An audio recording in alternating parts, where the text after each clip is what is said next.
Greetings, everyone. Welcome back to Cinema Prescriptions, where we look deep into film and prescribe you everything that you need to enjoy that film. I'm your host for tonight, Mr. Dr. Rice, and tonight we will be doing Happy Time Murders. Enjoy the show. Alright, so the director of this one is Brian Hansen. I didn't know much about him going into the film, but I found out that he's actually the son of Jim Henson, who is one of the original creators of the Muppets, and that Brian has actually worked on the Muppets Christmas Carol, the Muppets Treasure Island. So this film is not too far from his area of expertise.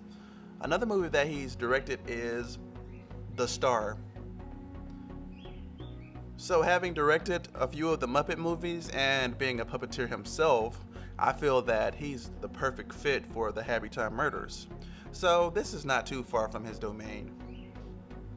Alright, so let's take a look at this budget. So it cost around $40 million to make this film. I understand that. All the extra hands that are needed on set to manipulate these puppets and make them feel as organic, as real as possible, it really paid off. So a $40 million budget is totally understandable. I don't see why they would need more money or less money, especially with this being a comedy movie. So overall, that's a great budget for this film. So going into this film, it's obvious to compare it to a Muppet film that's intended for adults.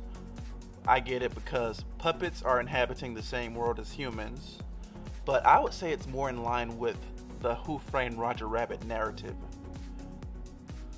You get the darker side of a program that's intended to be kid-friendly, but you get the adult version of it. You get to see the dark side, what happens after the cameras go off.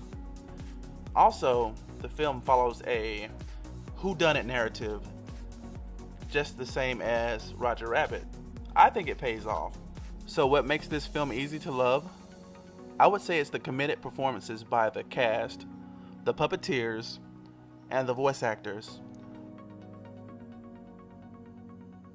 I just like the way that the team sold the atmosphere, the attention to detail that made this world believable, that made me believe that these humans could actually inhabit the same world as these puppets.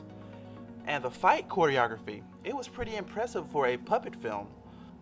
Melissa McCarthy and the entire cast just gave dedicated performances. They sold themselves. I feel like that's just the draw of the entire film. So what would make this film hard to love? I would say just the plot, how familiar it feels.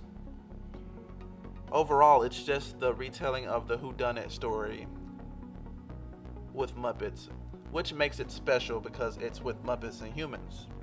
Now, also, I would say maybe the humor of this film may not be for everyone.